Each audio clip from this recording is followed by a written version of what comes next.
법문 들으시는 모든 분들이 재앙은 소멸하고 소원은 성취해서 부처님 전에 복 많이 지으시기를 바론드립니다. 오늘은 금강경 공부의 금강경 수행의 현실의 응용 네 번째 시간이 되겠습니다. 오늘 말씀드릴 내용은 역경이 곧 축복이라는 그런 말씀입니다. 근데 보통 사람들한테는 역경은 역경이고 축복은 축복일 뿐이지 역경과 축복이 전혀 동의어로 생각할 수가 없습니다. 근데 금강경 공부를 하면은 역경이 축복과 다르지 않다라는 것을 알게 된다는 이야기인데, 그렇게 된다라면 그 사람 앞에 역경이 있겠어요, 없겠어요? 역경이 있을 수가 없고 행복의 세계만 있을 것이다, 이렇게 될 겁니다. 또 금강경 공부를 하면은 번뇌가 곧 보리임을 알게 된다라는 겁니다. 이제 금강경 공부하기 전에는 번뇌는 번뇌일 뿐입니다. 보리, 즉 깨침은 깨침일 뿐이지 번뇌가 보리가 된다라는 것은 상상할 수도 없고 말도 안 된다라고 이렇게 얘기를 합니다. 그런데 금강경 공부를 해서 어느 정도 경지에 이르게 된다라면은 번뇌라고 해서 싫어할 것이 아니다. 번뇌가 바로 깨달음의 근본이 된다. 이렇게 알게 됨으로써 무지한 삶이나 깨달은 삶이나 하나도 다르지 않다. 이렇게 된다라면 무지한 삶을 한탄하면서 살 필요가 있을까요? 없을까요? 없죠. 그대로 지혜의 세계만 전개가 된다. 이렇게 아마 그의 삶은 달라질 겁니다. 오늘은 금강경 공부를 한다라면은 이렇게 고난의 세계는 영원히 없고 무지의 세계도 영원히 없다. 그 둘이 아니다. 그런 말씀을 드려보고자 합니다. 그 부처님을 보통 어떻게 호칭을 하느냐 하면 우리가 삼교의를 할 때 귀의불 양족존 이렇게 얘기합니다. 부처님께서는 두 가지를 구족하신 분이다. 그런 부처님께 우리는 귀의를 합니다. 그런 뜻으로 귀의불 양족존 합니다. 두 가지를 구족했다라는 것은 무슨 뜻이냐 하면 복과 지혜를 구족했다는 뜻이다. 이렇게 이해를 하셔도 좋을 것 같습니다. 우리가 절에 가면 가운데 대웅전 보면 가운데 서가모니불 부처님께서 가운데 계시고 왼쪽에 문수보살이 계시고 오른쪽엔 보현보살이 계시는 모습을 우리가 볼 수 있습니다. 문수보살은 알다시피 지혜의 상징이고 보현보살은 복의 상징이다. 이렇게 봐야 됩니다. 그 복과 지혜를 다 구족한 분이 바로 서가열애다. 이런 뜻이 대웅전 불상에 표현되어 있다. 이렇게 말씀드릴 수 있습니다. 그럼 좀 더 구체적으로 복이라는 것이 무엇이냐? 저 사람은 복이 많다라고 했을 때 부귀영화를 다 구족했다. 이렇게 이해할 수가 있습니다. 아, 그이는 돈도 많다. 또 사람들한테 존경을 받는다. 외롭지도 않다. 자, 그이는 복이 많은 사람이다. 우리가 이해를 합니다. 그럼 해라고 하는 것이 무엇이냐? 해라는 것은 우리는 좀채로 이해하기가 쉽지가 않습니다. 세상에서 가리키는 것은 초등학교에서부터 대학원까지 가리키는 것은 뭐냐면 세상을 좀 더 편안하게 성공적으로 사는 것을 가리킵니다. 즉 복 많이 지어서 편안한 삶을 살아라. 이렇게 가리키고 즉 세상에서 가리키는 것은 복진 삶을 사는 방법을 가리키는 것밖에는 없습니다. 지혜, 부처님의 두 가지 구족한 것 중에 하나의 지혜는 알기도 어렵고 가르쳐주는 사람도 없어요. 요새 세상은 동양이건 서양이건 다 복된 삶을 가리킵니다. 부귀영화의 길을 가리킵니다. 지혜의 길, 그것을 가리키는 데는 아무도 없습니다. 그럼 지혜라는 것은 무엇이냐? 우선 그 얘기를 조금 드려야 될 것 같습니다. 그래야 오늘 제가 말씀드릴 내용, 즉 역경이 곧 축복이라는 말을 이해하시게 되시지 않을까 싶고, 그걸 이해하고 실감하셔야만이 영원히 고생에서 벗어나는 길을 우리가 실감할 수 있게 되지 않을까 이렇게 생각을 합니다. 자, 복과 해란 지혜라는 말은 어떻게 보면 요새 깨달음이라는 말과 똑같습니다. 깨달음의 세계, 지혜의 세계입니다. 근데 지혜가 뭔지 요새는 설명해 주는 사람도 없고 그 세계가 어떤 것인가를 구체적으로 나타난 분도 거의 없습니다. 저는 우리가 알기 쉽게 말한다라면은 역경에서 벗어나게 하는 능력, 이것을 지혜라고 말씀드릴 수 있습니다. 난관에서 벗어나고 절체절명에서 위기에서 벗어나는 것, 이것은 부귀영화보다도 훨씬 더 소중한 우리의 자산일 수도 있습니다. 근데 세상에는 부귀영화를 얻는 방법, 세상에서 성공하는 방법을 가르쳐주는 가르침은 너무나 많아도 절체절명의 역경에서 살아나는 방법을 가르쳐주는 데는 아무도 없는 것 같아요. 자, 바로 그것이 불법이고 지혜고 그렇다 말씀드릴 수 있습니다. 보통 불법을 어떻게 얘기하는 겁니까? 깨달음을 얻는 종교. 무슨 깨달음이냐? 생사해탈, 죽음이라는 것은 본래 없다라는 깨달음을 얻는 이런 가르침이 바로 불교다. 이렇게 얘기를 할 수가 있습니다. 생사해탈하는 것은 세상에서 가르쳐주지 않습니다. 대학원에서 가르쳐줍니까?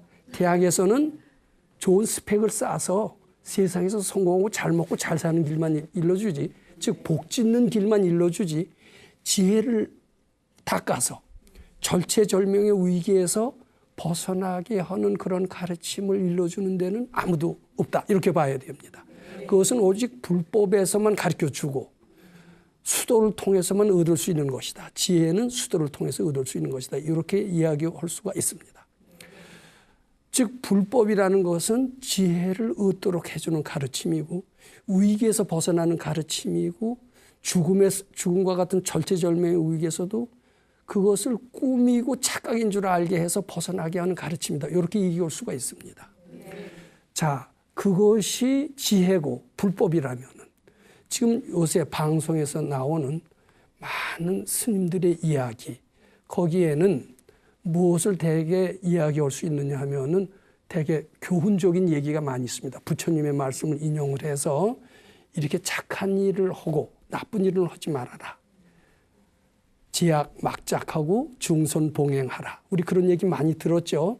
그렇게 해서 지 마음을 조촐하게 잘 안정을 시킨다면 이것이 바로 불견이라. 이런 구절을 많이 들었습니다. 그래서 많은 스님들은 나쁜 일 하지 말고 좋은 일 하라. 이런 교훈적인 얘기, 훈계하는 얘기를 많이 합니다. 근데 저는 이것을 불법이라고 생각하지 않습니다. 불법은 뭐냐? 위기에서 탈출시킬 수 있어야 불법입니다. 그런 얘기 갖고서는 가난한 사람이 부자가 되게 할 수 있습니까? 없습니까? 위기를 닥친 사람이 그런 얘기를 듣고 위기에서 벗어날 수 있습니까? 없습니까? 그런 이야기는 부처님이 하신 이야기면 틀림없지만 진짜 불교의 참 모습이라고 할 수는 없다. 이렇게 말씀드리고자 합니다. 많은 스님들이나 성직자들은 방송에 나와서 또는 신문지상에서 부처님의 가르침은 이렇게 해야 도달할 수 있다 하면서 수행하는 방법을 많이 이야기를 해줍니다. 수행하는 방법을 잊고 오랫동안 노력을 해서 수행을 하면 그 수행의 말씀대로 언젠가는 깨달음을 얻고 부처님 세계에 들어가서 행복을 누릴 수는 있겠죠. 그렇지만 당장 됩니까? 안 됩니까? 근데 당장 뭐 되게끔 해줘야 참 이게 대단한 거로구나. 그리고 정신이 확 돌아오죠. 이제 그런 점에서 보면은 교리를 가르쳐 주는 거나 또 수행하는 방법을 가르쳐 주는 거나 나쁜 일 하지 말고 착한 일 하는 것을 가르쳐 주는 거나 이 모든 것은 달을 가르쳐 주는 손가락일 뿐이지 달을 보게 하는 것은 아니지 않겠느냐. 달을 보게 하는 것은 무엇이냐. 그 사람을 당장 새정신이 번쩍 나게 하고 위기에서 벗어나게 하고 그리고 정말 가난한 사람을 빈곤에서 벗어나게 해주는 뭐 산뜻한 무엇, 활구, 이것이 참 불법이다 이렇게 생각을 하는 겁니다. 예전에 그럼 활구라는 게 뭐냐? 예를 들어봐라. 네가 활구 하는데 활구 예를 들어봐라. 이런 의문이 드실까요? 안 드실까요? 제가 활구의 예를 하나 들어보도록 하겠습니다. 아마 당나라 때인지 송나라 때인지 유명한 시인이 있었습니다. 한유라고 합니다. 아주 대단한 유학자였는데 당송 8대가 중에 한 사람이었습니다. 그이는 유교에 대해서는 모르는 것이 없죠. 그렇지만 불교를 늘 못마땅하게 생각하고 있었어요. 근데 그가 어느 고을에 이제 그 자사라고 그럽니다. 고을에 최고 어른이 됐습니다. 거기는 살생할 수도 있는 권리가 있습니다. 근데 그 고을에서 몇 달 동안 그 가뭄이 드는 거예요. 그래서 이 가뭄을 어떻게 하면 해소할까 하고 수소문을 했어요. 그랬더니 그 고을에 큰 스님이 계신데 태전선사라고 하는 분입니다. 태전선사의 마음만 돌릴 수 있으면은 그 가뭄이 해소된다. 뭐 이런 얘기가 소문이 드는 겁니다. 그래서 이제 회의를 한 겁니다. 회의를 해서 누가 태전선사의 마음을 돌릴 수 있겠느냐. 이렇게 회의를 한 결과 홍련이라고 하는 아주 아리따운 외모를 가진 그런 이제 기생이 제가 가서 태전선사의 마음을 돌려놓겠습니다. 왜냐하면 원체 뛰어난 미모로 자기를 보면 반하지 않는 남자가 하나도 없었다고 자신만만하게 생각하면서 내 미모라면 천하의 큰 스님도 마음을 돌리지 않을 수 없으리라 이런 생각을 하고 그러면은 일주일에 말미를 주십시오. 그러면 일주일에 말미를 주면은 못하면 어떻게 하느냐. 지금 목숨을 걸겠습니다. 이럴 정도로 당당했던 겁니다. 그래서 태전선사에 지나간 길목에서 고운 옷으로 단장을 하면서 거기서 이제 절구를 찌면서 이제 태전선사의 마음을 아주 유혹을 하려고 거기서 별렀습니다. 근데 일주일이 지나도록 지나가시지도 않고 지나가더라도 번쩍번쩍 하시니까 자, 일주일 다 됐으니까 이제 자기는 죽게 생겼어요. 이왕 죽을 바에는 태전선사한테 가서 한번 사정이나 하자 하고 그 이제 사정을 한 겁니다. 사정을 막 우는 겁니다. 너 왜 우느냐? 태전선사가 그랬겠죠. 저 죽습니다. 너 죽는데 왜 와서 우느냐 그랬더니 누가 그러는데 선사님의 마음을 돌려놓지 않으면은 뭐 안 된다고 그래서 그 가뭄이 해소되지 않는다고 그래서 제가 자청을 했는데 스님께서는 저를 쳐다보지도 않고 저를 마음을 돌리시지도 않으니 저는 목숨을 담보로 했으니 죽을 수밖에 없지 않겠습니까? 이제 이렇게 사정 얘기를 하니까 그래?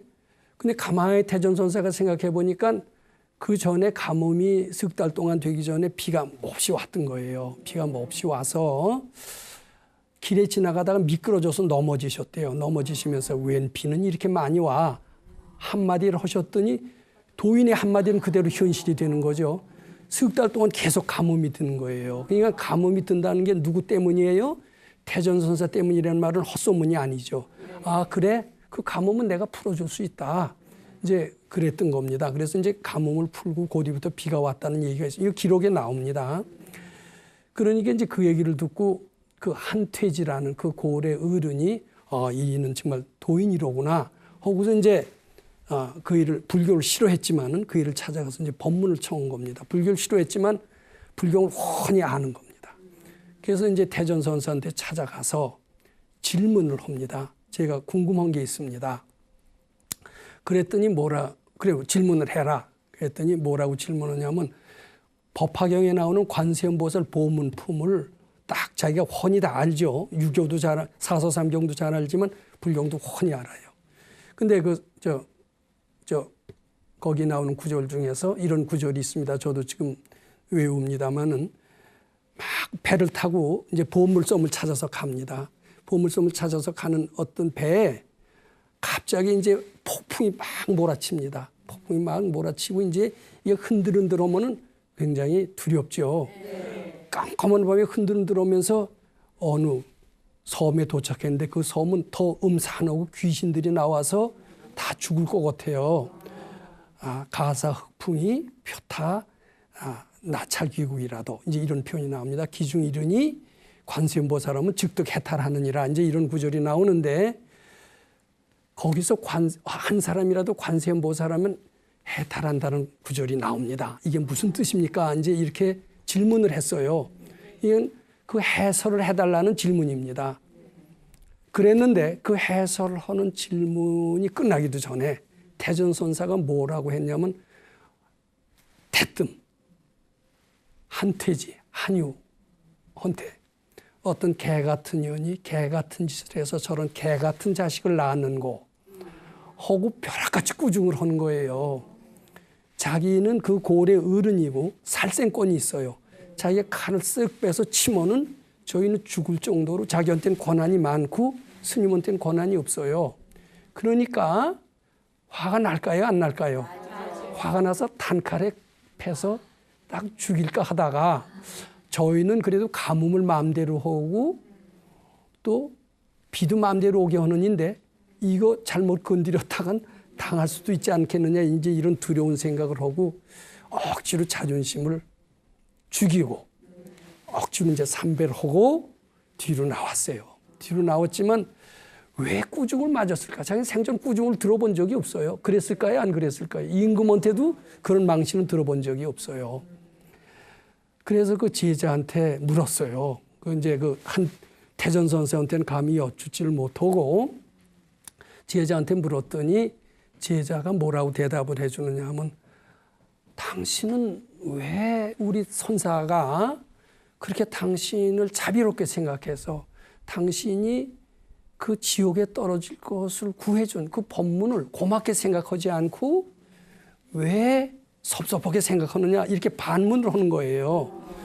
그래서 그게 어떻게 나를 지옥에서 떨어질 것을 구해주는 감로법의 법문이냐 이렇게 되물을 수밖에 없잖아요.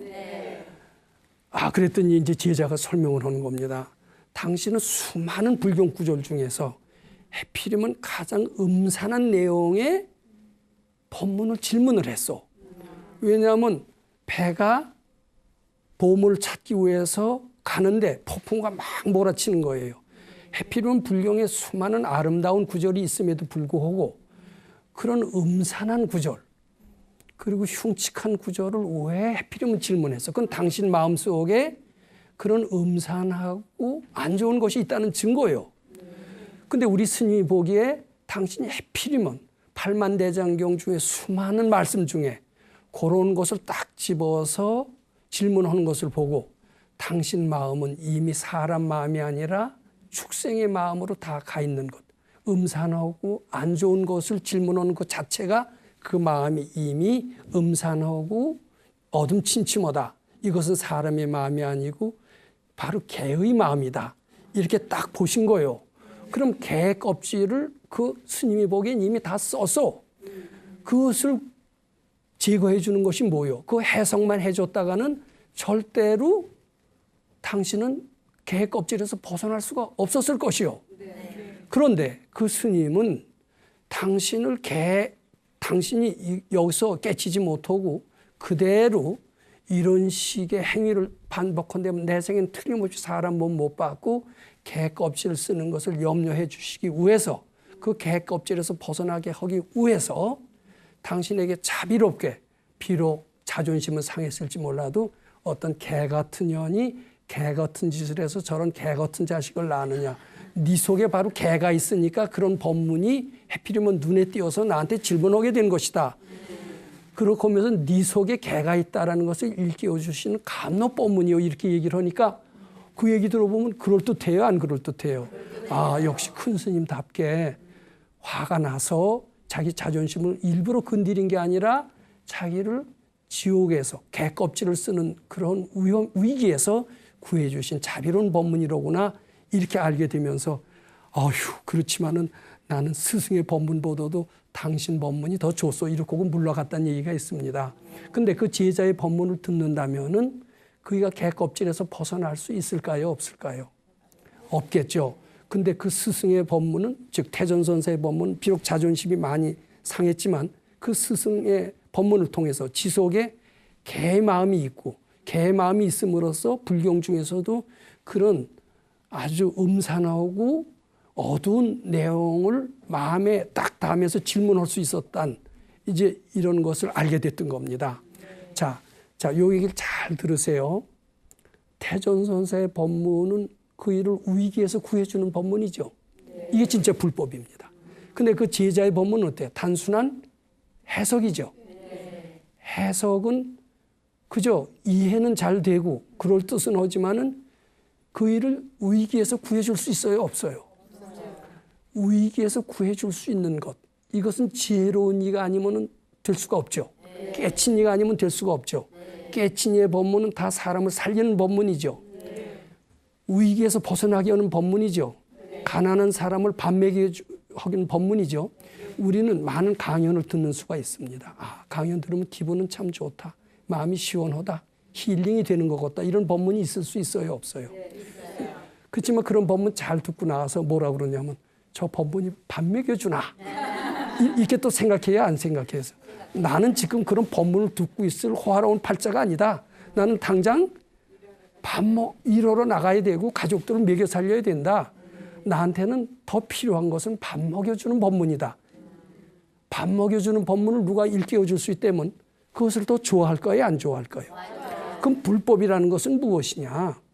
이렇게 해서 위기에서 탈출해주고 절체절명의 위기에서 벗어나게 해주고 그리고 어려운 사람을 살려주는 이런 것이 불법의 목적이고 나아가서는 죽음에서도 벗어나게 해주는 것이 불법이다 이거예요. 네. 그것이 바로 깨달은 이가 할 수 있는 거고 지혜의 참뜻이 바로 그렇다. 지혜는 사람들을 살리는 얘기를 하는 것이다. 이렇게 이해할 수가 있습니다. 자, 제가 지금 복과 해에 대한 구분의 말씀을 드렸습니다. 복은 뭐예요? 세상에서 잘 사는 방법, 성공하는 방법을 일러주는 것. 그리고 요새 모든 교육이라는 것은 다 성공하고 잘 살고 행복하게 되는 길만 일러주고 있습니다. 그렇지만 그 행복도 완전한 행복은 아니죠. 일시적인 행복입니다. 그렇지만 세상에 어디도 절체절명에서 위기에서 벗어나게 해주는 이런 것은 없어요. 죽음에서 벗어나는 것은 더더욱 있을 수가 없어요. 그리고 악도에 떨어질 것을 벗어나게 해주는 가르침은 없어요. 그것은 오직 깨달은 이만 할 수가 있는 겁니다. 그러니까 복과 해는 분명히 다르죠. 그리고 많은 사람들은 복의 길과 해의 길은 분명히 다르다. 이렇게 나눠서 봅니다. 복의 길을 가려면 해의 길은 갈 수가 없고 해의 길을 가려면 복의 길은 영원히 멀어지는 것이다. 산속에서 수도에서 깨치려면은 세상의 부귀영화는 완전히 멀어지는 것이다. 이런 생각을 할 수밖에 없고 또 세상에서 부귀영화만 추구하려고 하다 보면은 영원히 깨달음의 길은 멀어질 수밖에 없다. 이렇게 하면서 복의 길과 해의 길을 완전히 다르게 이렇게 보게 되는 겁니다. 자, 오늘 복이라는 것이 뭐고 해라는 것이 뭐고 이것을 분명히 이해할 수 있게 됐죠? 네. 자, 그러면은 제가 지난 시간에도 말씀드렸습니다마는 대학을 졸업하고 군대도 갔다 왔어요. 그리고 이제 훌륭한 선생님 만나서 그 도량을 찾아가서 제가 공부를 했습니다. 그 도량에서는 참선을 하는 조용한 도량이 아니었습니다. 참선하는 도량은 뭐예요? 바로 복을 구하는 도량이 아니라 해를 구하는 도량이죠. 네. 해를 깨달음을 얻어서 생사해탈을 하는 게 참선도량의 목적입니다. 근데 우리는 참선도량이 아니었어요. 목장을 하면서 일을 하는 겁니다. 또 돈도 좀 버는 일을 해서 자급자족을 하는 겁니다. 즉 복도 지면서 해도 닦는 그 동시에 복과 해를 동시에 추구하는 그런 도량이다. 이렇게 얘기해도 되겠습니다. 복과 해의 길은 어머니 틀린데 어째서 동시에 추구한단 말이냐. 근데 복과 해가 왜 달라지느냐 하면은요.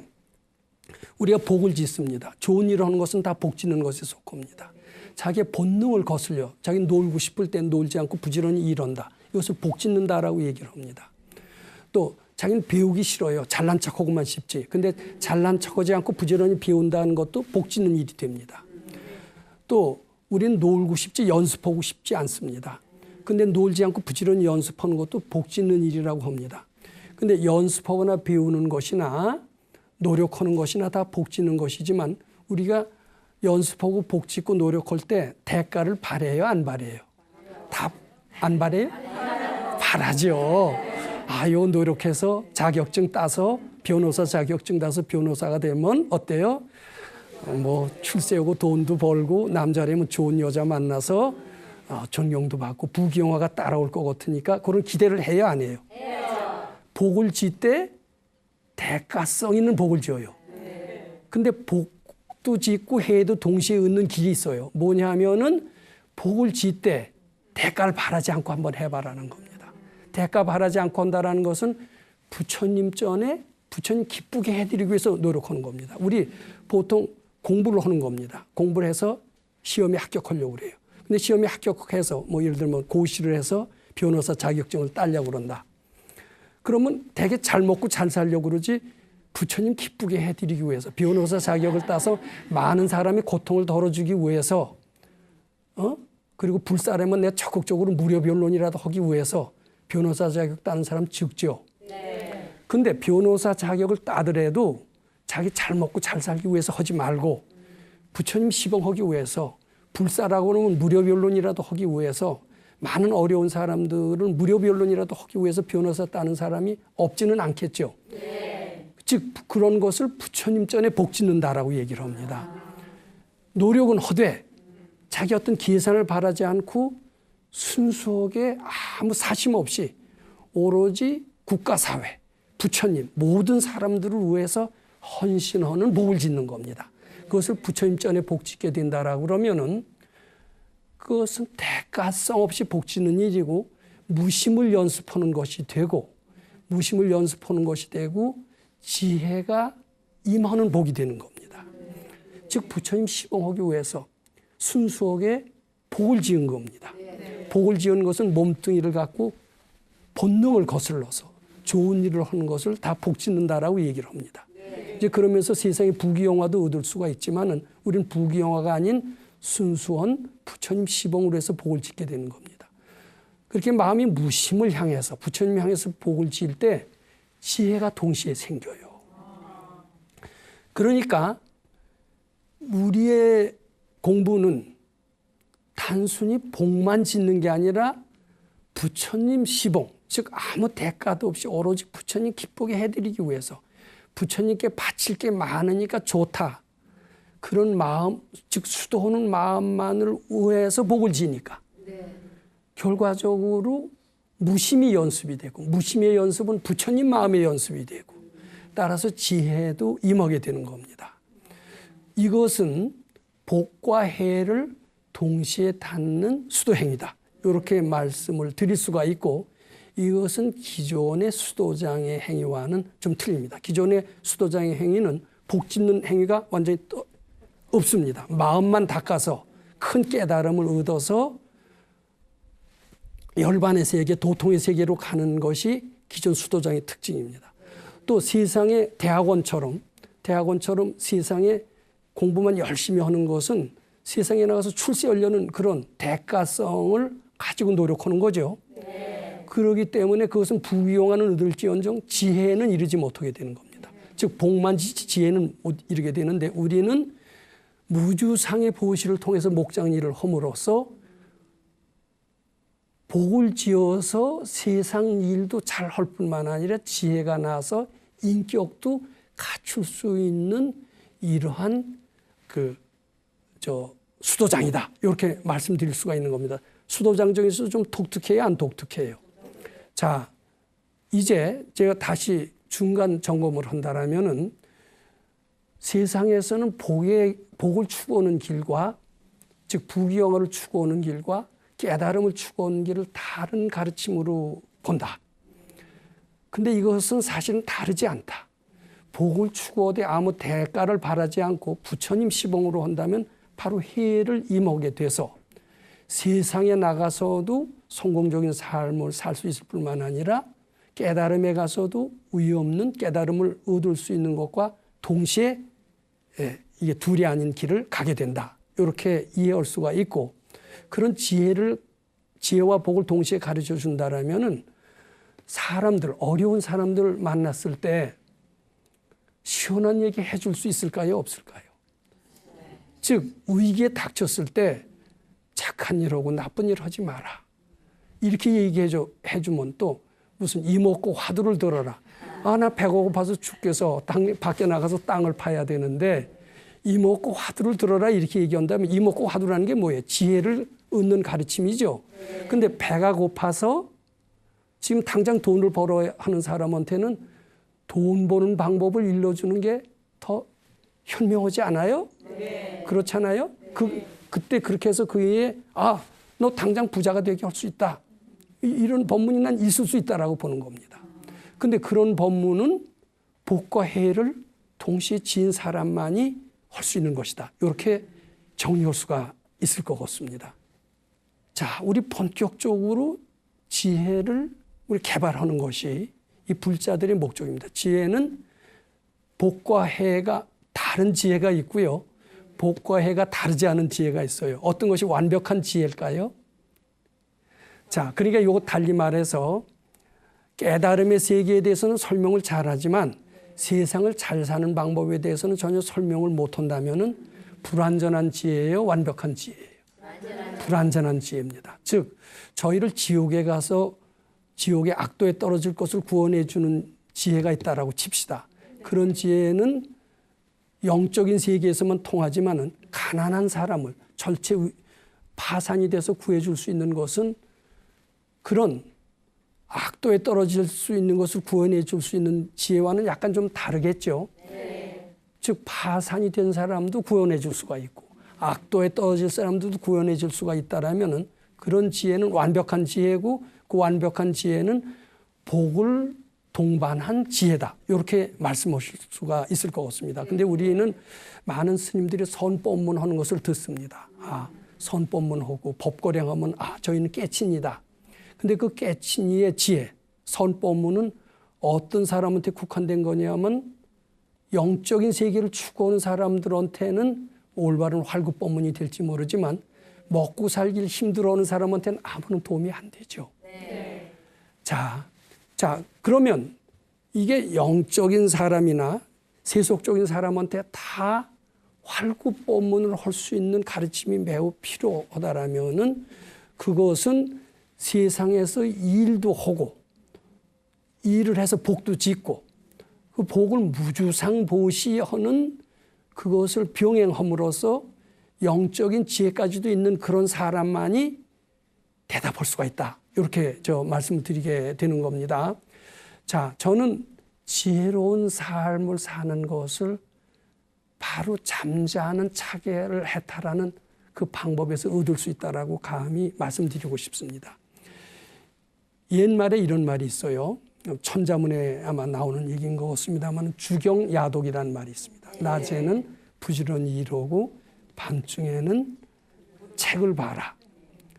그러면 이제 낮에는 부지런히 일하는 것은 말하자면 복을 짓는다는 얘기입니다. 그리고 저녁에 주야독하는 것은 해를 닦아라 이런 뜻이 되는 겁니다. 저는 수행을 하되 복을 짓고 해를 닦는 것을 병행했으면 좋겠다라고 말씀을 드리고 싶습니다.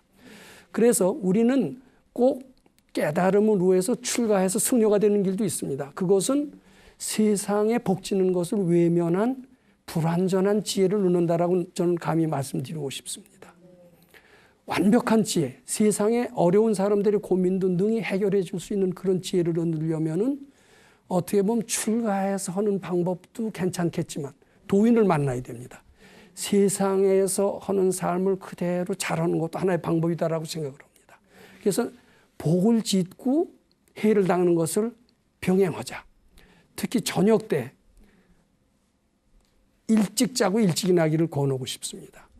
늦게 자고 늦게 일어나는 한은 우리는 잠에 대한 애착에서 벗어날 수가 없습니다. 그런데 잠에 대한 애착을 벗어나는 것은 매우 지혜로워지는데 필요하다라고 생각합니다. 우리는 늘 깨어있어라 깨어있어라. 깨어있음으로써 깨달음을 얻을 수 있다. 이런 얘기를 자주 듣습니다. 그런데 잠에 골아떨어지면 깨어있을 수 있어요? 없어요? 없죠? 그러니까 깨어있어라 얘기하기 전에 잠에 대한 착에서 벗어나라. 이걸 먼저 가르쳐주는 게 먼저일까요? 아닐까요? 그 대신 낮에는 부지런히 복지어라. 그 대신 저녁에는 잠에서 깨어나라. 이것이 괜찮은 수행 방법의 하나고 우리가 도량에서 바로 그런 식의 공부를 했다. 이렇게 말씀드리고 싶습니다. 낮에는 부지런히 복지었습니다. 새벽에 일찍 일어납니다. 일찍 일어나서 그냥 가만히만 있어도 지혜가 밝아진다는 얘기가 있어요. 근데 가만히 있지 말고 자꾸 경을 읽는 겁니다. 저는 3시에 일어나서 경을 한때 많이 읽었습니다. 새벽형 인간, 아침형 인간, 특히 일본 사람들이 그런 책을 많이 지었고 아침에 일찍 일어나서 깨어있는 사람이 세상을 성공한다 이런 얘기가 있습니다. 왜냐하면 새벽에 우주가 밝아지는 시간에 깨어있으면 지혜가 임한다는 뜻입니다. 그때 경을 읽으면 더더욱 많은 지혜가 임하겠죠. 네. 저는 새벽에 일어나서 금강경을 꽤 읽었던 때가 있습니다. 심지어는 자시에 일어나서 읽는 것이 매우 좋다라는 그런 가르침을 들은 적이 있은 뒤로 일찍 잡니다. 그 대신 한 8시부터 이렇게 자요. 그럼 저녁 12시에 일어나도 몇 시간 자요? 4시간. 4시간 적게 자는 거예요? 많이 자는 거예요? 적게 자는 거죠. 근데 적게 자는데 못 견딜 것 같았는데 그렇게 자고 이제 자시에 일어나요. 그리고 이제 금강경을 읽습니다. 그럼 처음엔 좀 졸려요. 4시간밖에 못 잤는데. 근데 자꾸 읽잖아요. 그럼 잠이 졸리지가 않아요. 나중에 3시간 자도 괜찮아요. 근데 그렇게 자꾸 하다 보면요. 이 금강경 있는 게 그대로 휴식이에요. 잠이 뭐냐면 피로할 때 잠자고 나면 어때요? 피로가 풀리죠. 근데 이제 피로할 때 잠자지 않고 금강경을 읽는 거예요. 그럼 피로가 풀려요. 그럼 잠자는 시간을 줄여가면서 금강경을 읽으면은 그 이튿날 고단하지가 않은 거예요. 그러니까 이제 장좌불화가 뭔지를 알게 됐어요. 자꾸 하다 보니까 장좌불화가 뭐예요? 저녁에 눕지 않는 거예요. 덩어리를 당에 대지 않는 거예요. 근데 덩어리를 대지 않고 절에 계신 스님은 어떻게 화두창구를 합니다. 근데 우리는 화두창구하지 않고 금강경을 읽어요. 금강경을 읽으면요. 저녁에 눕지 않습니다. 전 눕지 않는 연습을 꽤 해봤거든요. 해보면 그 이튿날 일을 망칠 것 같죠. 잠 하나 틀었잖아요. 안 그래요. 맑아져요. 노동도 할 수가 있어요. 책을 봐도 봐져요. 더 선명해요. 이 금강경의 공덕입니다. 장좌불화도 해봤고요. 새벽에 일어나서 쭉 경을 갖다 많이 읽었어요. 많이 읽으니까 잠자는 시간이 점점 줄어들어요. 잠이라는 게 뭐예요? 취해 있는 거예요. 잠이 취해 있는 거예요. 깨어 있는 것하고 거리가 먼 거예요. 그러니까 새벽에 아주 맑아져요. 깨어 있는 시간이 기니까. 그리고 잠자는 시간은 적으니까. 그러니까 아는 능력이 자꾸 생겨요. 깨달음이 와요. 그리고 식사를 많이 하면 잠이 바로 연결이 됩니다. 성질을 내도 바로 잠이 옵니다. 근데 이제 식사를 줄이게 되죠. 낮에 성질도 안 내게 돼요. 잘난 척해도 바로 잠으로 연결이 돼요. 분별망상은 바로 잠이에요. 또 반대로 잠을 줄이면 분별망상이 줄어든다는 거예요. 잠을 자꾸 줄여가면서 그래서 스님들이 왜 수마를 항복받느냐 그 뜻을 제가 알게 됐습니다. 그런데 항복받으려고 해서 항복받는 게 아니라 그저 금강경을 읽다 보면은 저절로 잠이 사라져요. 일부러 억지로 참아가면서 잠을 쫓지 않습니다. 그럼 낮에는 밝아져요. 아주 태양이 2개 떠 있는 것처럼 밝으면서 즐거운 마음이 꽉 생깁니다. 그러면서 아는 능력이 자꾸 생겨요. 자, 결론을 맺겠습니다. 그러면서 제가 잠에서 상당히 자유로워졌습니다. 그전에는 8시간 꼭 의사도 8시간 자라고 그랬는데 어떤 날 한 4시간 자면 그 이튿날 12시간 자서 꼭 보충하고 이랬던 사람입니다. 잠팩이죠. 억지로 잠을 줄이지 않았어요. 그리고 스님들이 장좌불화 했다는 얘기를 들으면 난 죽었다 깨도 못한다 그랬어. 근데 금강경을 자꾸 읽다 보니까 처음에 잘 안 되다가 졸다 읽다 그랬는데 잠이 차츰 줄어들고 낮에도 피로하지 않아요. 한번 해보세요. 정신이 맑고 깨끗하고 세상에 좀 밝아 보니까 화가 안 나요. 그리고 아는 능력이 점점 더 커집니다. 완전히 잠을 항복을 받으면은 세상에 모를 것이 하나도 없이 된다네요. 분별이 자꾸 스며들고 분별이 스며들면 여기서 저 부산이 바로 보이고 남의 마음이 알아지고 모를 것이 점점 없어진다라고 합니다. 근데 이제 그런 아주 기분이 좋고 이러니까 그게 하나도 대단하게 보이지 않습니다. 제가 근데 거기서 그런 능력을 그런 능력이 있다. 이것을 자랑하고자 이 말씀 드리는 게 아닙니다. 그러면서 깨쳐지는 것이 몇 가지 있었습니다. 하나는 무엇이냐 하면은 저 사람이 밉다 그랬지만은 알고 봤더니 저 사람이 미운 게 아니라 내 속에 미운 생각이 있어서 미운 생각의 색안경이 그이는 그렇게 나쁜 사람이 아닌데 그한테 색안경을 쓰고 보니까 믿게 보이는구나. 문제는 저 사람이 문제가 아니라 내 색안경이 문제로구나. 내 마음이 다 현실을 만들어 오구나 하는 일체유심조의 진리를 그대로 이해하게 됐습니다. 무엇 때문에 이해하게 됐느냐? 먹고 자는 이 애착에서 벗어나니까 지혜가 임하게 되었다라는 겁니다. 고대에 뭘 깨쳤느냐 하면 잠은 하루에 8시간 아니면 안 잔다 이런 고정관념이 저한테 꼭 있었었는데 자꾸 경을 읽다 보니까 경을 안 읽어서는 안 될 것 같아요. 경을 자꾸 읽으면 경 자체가 잠 대신 휴식을 취해주는 겁니다. 잠이라는 게 그리고 낮에 화만 나면 어때요? 바로 잠으로 연결됩니다. 배를 조금이라도 음식 많이 먹으면 바로 잠으로 연결됩니다. 그러니까 잠을 줄이기 위해서라도 화를 내서도 안 돼요. 음식을 많이 먹어서도 안 돼요. 그러니까 잠이라는 것은 바로 분별하고 똑같구나. 근데 분별을 안 내면 잠도 본래 없는 것이로구나. 그리고 화도 안 내고 음식도 적게 먹으면 잠도 상당히 줄어든다는 것을 발견하면서 잠이라는 게 꼭 있는 게 아니로구나. 내 생각으로 분별을 자꾸 내니까 잠이 되는 것이로구나.